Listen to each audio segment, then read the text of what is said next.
Bulletin के आगाज में जिक्र करेंगे सिपा सालार का। Army chief general Qamar Javed Bajwa ने स्वात का दौरा किया है। Army chief general Qamar Javed Bajwa की मीडिया के नुमाइंदों से गुफ्तगू। उन्होंने कहा कि सैलाब से शदीद नुकसानात का तखमीना लगाना बाकी है। जिले इंतजामिया, सूबाई हुकूमतें और फौज मिलकर काम करेगी। आर्मी चीफ की जानिब से कहा गया कि कालाम में काफ़ी नुकसान हुआ, पुल और होटल्स तबाह हो गए। 2010 की तबाही के बाद इन्हीं जगहों पर तामीरात की इजाज़त देकर गफलत का मुजाहरा किया गया। जिम्मेदारों के खिलाफ कानूनी कार्रवाई होनी चाहिए। मजीद उन्होंने कहा कि इस वक्त सबसे ज़रूरी कालाम रोड का खोलना है। उम्मीद है 6 से 7 रोज़ में कालाम रोड को खोल दिया जाएगा। कालाम में फंसे लोगों को निकाल रहे हैं। कालाम में अब बहरान की सूरत हाल नहीं है। सैलाब ज़दगान की इमदाद के लिए अपील पर बहुत अच्छा रिस्पॉन्स मिला। आर्मी चीफ ने कहा कि फलाही इदारों, सियासी जमातों और अफवाज पाकिस्तान ने सेंटर कायम किए। NCOC की तर्ज पर हेड क्वार्टर बनाया गया जहाँ इमदाद का डेटा इकट्ठा होगा। वजीर मनसूबाबंदी इन इलाकों में इमदाद भिजवाएंगे जहाँ ज़रूरत होगी। लोगों का रिस्पांस बहुत अच्छा रहा। कई टन राशन इकट्ठा हो रहा है। आर्मी चीफ की जानिब से कहा गया कि राशन का नहीं, खैमों का मसला होगा। बैरून मुल्क से टेंट मंगवाने की कोशिश की जा रही है। फौज की तरफ से भी खैमे फराहम किए जा रहे हैं। सिंध और बलोचिस्तान में खैमों की ज़्यादा ज़रूरत है। UAE, तुर्की और चीन से इमदादी सामान आ रहा है। आर्मी चीफ ने कहा कि सऊदी अरब और कतर से भी परवाज़ें आना शुरू हो जाएंगी। दोस्त ममालिक ने पाकिस्तान को मुसीबत में कभी अकेला नहीं छोड़ा। हमें मुतासरीन को घर बनाकर देने पड़ेंगे। Army chief general Qamar Javed Bajwa ने मजीद कहा कि ज्यादा मसला सिंध में है जहां 4-4 फीट पानी खड़ा है। मसला बलूचिस्तान का है जहां पूरे गांव सफ़ाए हस्ती से मिट चुके हैं। उन्होंने मजीद क्या कहा, आइए सुनते हैं। आपकी सूरत हाल है तो इसमें एक 2010 में भी सैलाब आया था।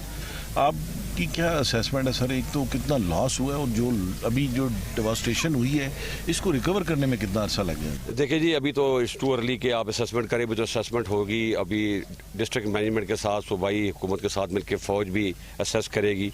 डैमेज काफ़ी हुआ है, ख़ास तौर पे कलाम और अतरोर के इलाके में काफ़ी हुआ है। ब्रिजेस भी डैमेज हुए हैं, होटल्स बहुत तबाह हो गए। लेकिन इसमें सबसे परेशान कुन बात यह है कि 2010 में भी यहाँ सैलाब आया था और उसी किस्म के होटल बर्बाद हुए थे। और जिन्होंने अलाउ किया है दोबारा उस जगह पे होटल बनाने के लिए, कोई ऐसा एक्शन होना चाहिए उनके खिलाफ ताकि आइंदा ये ना हो। ये टाइम लगेगा। अभी सबसे बड़ा इम्पोर्टेंट काम है कि हमने यहाँ से कलाम तक रोड खोलनी है। कुछ लोग कह रहे थे 15 दिन में खोलेंगे, नहीं, मुझे उम्मीद है कि हम 6 से 7 दिन में इंशाल्लाह खोल लेंगे। वहाँ पे जो मसले मसाइल हैं, वहाँ पे जो लोग फंसे हुए हैं उन तक हम राशन पहुँचा रहे हैं और जो बूढ़े और जो टूरिस्ट हैं और ख़वातीन और बच्चे हैं उनको हम वहाँ से निकाल रहे हैं। अभी वहाँ पे क्राइसिस सिचुएशन नहीं है। क्राइसिस सिचुएशन उस वक्त होगी कि अगर हम सड़क खोलने में नाकाम हुए। इंशाल्लाह हम जल्दी खोल लेंगे क्योंकि सर्दियाँ आने वाली हैं। वहाँ पे लोग जो रहते हैं उन्होंने अपने लिए सर्दियों का सामान करना होता है। तो इंशाल्लाह टाइम लगेगा, रोड जल्दी खुल जाएगी, लेकिन ओवरऑल कंस्ट्रक्शन करने में और असेस करने में थोड़ा टाइम लगेगा। अच्छा सर, नवीद अकबर, आज न्यूज़ से। सर ये बताइए कि जो अपील की गई है असिस्टेंस की, उसके हवाले से पाकिस्तान के अवाम का क्या रिएक्शन है और हमारे दोस्त ममालिक का? आपकी वैसे भी मुबारक हो कि आपकी बड़ी अच्छी डिप्लोमेसी रही है, फिर सफारतकारी जो आपने की अस्करी और बड़ी कामयाबी से उसके नताइज सामने आए।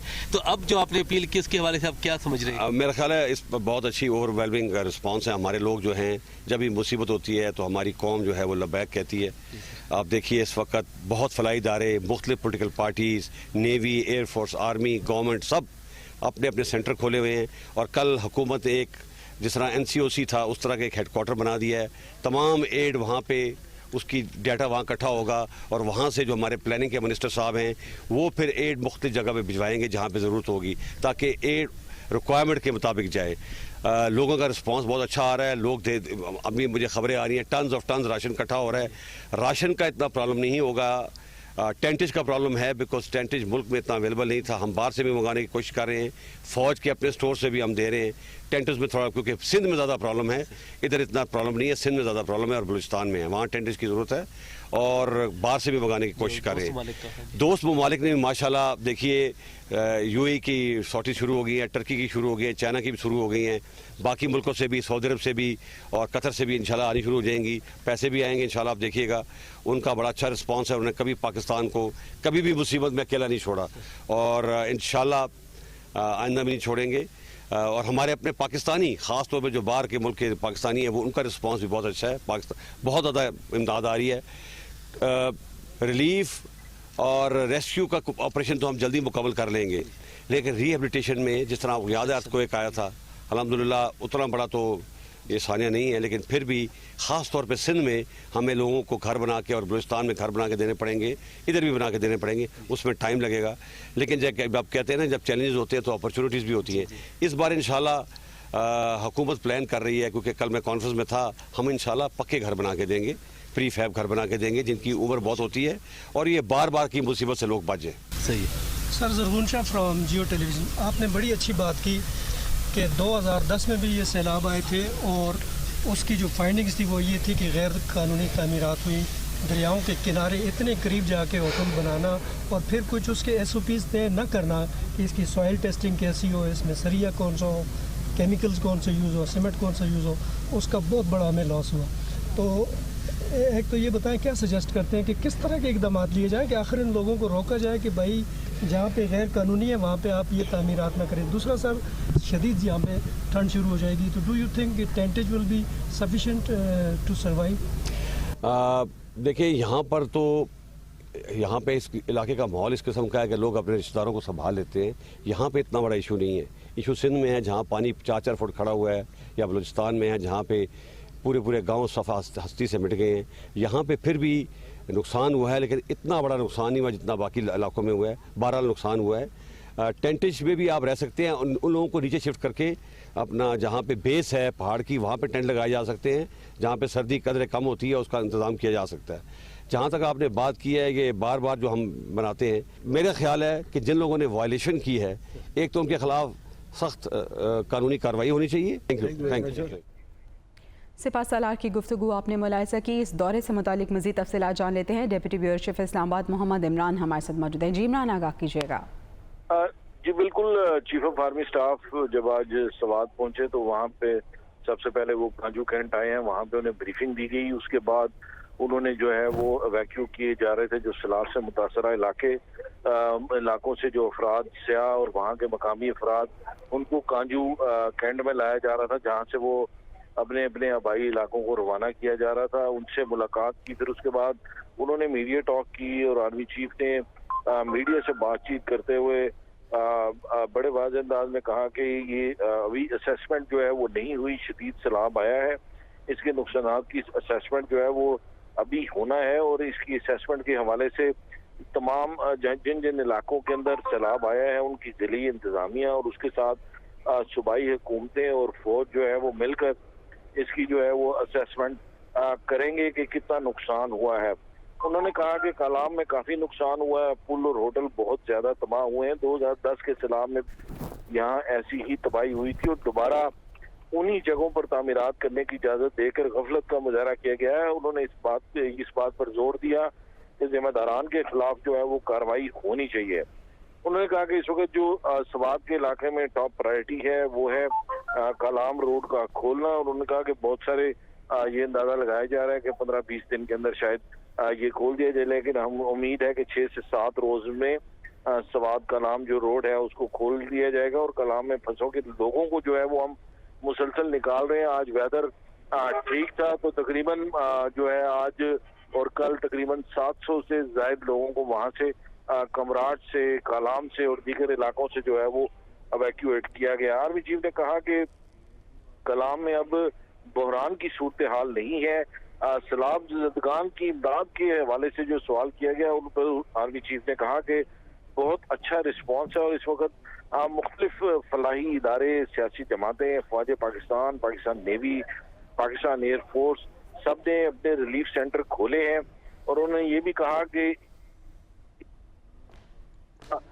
कोरोना की सूरत हाल से निपटने के लिए NCOC की बनाया गया था। इसी तर्ज पर एक हेडक्वार्टर बनाया गया जहाँ पे पूरी इमदाद का डाटा इकट्ठा होगा और हेडक्वार्टर से वजीर मनसूबा बंदी इमदाद। ठीक है, बहुत शुक्रिया मोहम्मद इमरान, आप हमें तफसीलन इस दौरे से मुतालिक आगाह कर रहे थे।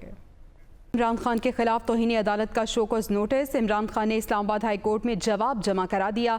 इमरान खान ने खातून जज ज़ेबा चौधरी से मुतालिक अल्फाज वापस लेने की पेशकश कर दी।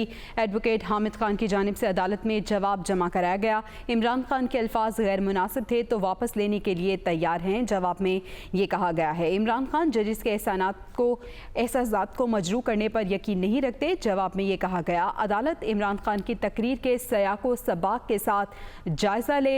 इमरान खान ने पूरी ज़िंदगी कानून और आइन की पाबंदी की है। इमरान खान आज़ाद अदलिया पर यकीन रखते हैं। इसी पे बात कर लेते हैं। आमिर सईद अब्बासी हमारे साथ मौजूद हैं। आमिर, बताइएगा, जो जवाब जमा कराया गया है, मज़ीद क्या कहा गया उसमें? देखिए, चेयरमैन तहरीक इंसाफ इमरान खान ने उस शो कॉज नोटिस का जवाब जमा करवा दिया है जो इस्लामाबाद हाई कोर्ट के लार्जर बेंच ने जारी कहा था कि उनके जो खातून जज से मुतल्लिक बयानात थे और बयान था वो तौहीन अदालत के ज़ुमरे में आता है और वो तौहीन आमेज़ भी था और धमकी आमेज़ भी था। इस पर जो जवाब जमा करवाया गया है उसमें यह कहा गया है कि इमरान खान ये नहीं चाहते थे कि वो कोई कानून हाथ में लेकर किसी जज के बारे में ऐसा बयान दें, बल्कि वो सयाक़ो सबाक़ से हट कर रिपोर्ट किया गया और उसको एक ख़ास पैराए में पेश किया गया। इमरान खान की ऐसी ना नीयत थी, ना इंटेंशन थी और ना वो चाहते थे कि कानून हाथ में लेकर किसी जज के ख़िलाफ़ बात करें। उसमें 21 सफ़ात पर मुश्तमिल ये तहरीरी जो जवाब जमा करवाया है हामिद खान एडवोकेट ने, जो इमरान खान की वकालत भी करेंगे कल, और कल इस्लामाबाद हाई कोर्ट का जो लार्जर बेंच है वो इसकी समाअत करेगा। इस जवाब में ये भी कहा गया है कि इमरान खान जो मैजिस्ट्रेट के बारे में उन्होंने बात की तो उन्हें यह लगा कि ये कोई एग्जीक्यूटिव मैजिस्ट्रेट है, उन्हें अंदाज़ा ही नहीं था कि ये जुडिशल मैजिस्ट्रेट हैं। उसमें यह भी कहा गया इस जवाब में कि इमरान खान किसी भी सूरत कानून हाथ में लेने की बात नहीं कर रहे थे, बल्कि एक जज के ख़िलाफ़ कानून के मुताबिक कार्रवाई करने की बात कर रहे थे। इस जवाब में ये भी कहा गया है कि इमरान खान ने जो बात की और रैली में जो बात की गई उसके अगर पूरे पैराए को देखा जाए तो वो सिर्फ एक्शन लेने की हद तक बात थी, कानून हाथ में लेकर या कोई पुरतशद्दुद कार्रवाई की हदायत नहीं थी अपने जो फॉलोअर्स हैं उनको। इसके साथ साथ इस जवाब में ये भी कहा गया है कि इमरान खान इस बयान अगर गैर मुनासिब अल्फाज हैं तो इनको वापस लेने पर तैयार हैं, ताहम उन्होंने गैर मशरूत माफ़ी नहीं मांगी अपने इस जवाब में और ये कहा है और इसकी ये जस्टिफिकेशन दी है कि उनका जो ये कहना था खातून जज के बारे में वो इस हद तक था कि उनके ख़िलाफ़ एक्शन लेंगे और किसी भी शहरी को ये हक़ है कि वो किसी भी अफसर या जज के ख़िलाफ़ अगर कोई उसमें कानून के ख़िलाफ़ वर्जी की गई हो तो उसमें वो एक्शन लेने या दरख्वास्त देने का हक़ रखता है। लिहाजा तफसीली जवाब जो जमा करवाया गया इसमें ये इस तरह की गई है कि जो शो कॉज नोटिस जारी किया गया है इसको वापस ले लिया जाए और इमरान खान को जो जारी तौहीन अदालत का केस है इसको ख़त्म कर दिया जाए, क्योंकि इमरान खान की ना तो ऐसी कोई नीयत थी और ना वो किसी भी तरीके से कानून हाथ में लेकर अदलिया या जजेस के बारे में कोई नाजिबा अल्फाज कहने का इरादा रखते थे। लिहाजा जो पैराए में जिस पैराए में बात हुई वो सिर्फ कानूनी तौर के ऊपर एक्शन लेने की हद तक थी। लिहाजा इस्लामाबाद हाई कोर्ट जो है वो उनके खिलाफ तौहीन अदालत की कार्रवाई को ख़त्म कर दे और जो शो कॉज नोटिस जारी किया गया है वो वापस ले ले। ठीक है, ये जवाब जमा करा दिया गया है। बहुत शुक्रिया आमिर सईद अब्बासी, आपने हमें आगाह किया। न्यूज़ स्टूडियो से अब तक के लिए इतना ही।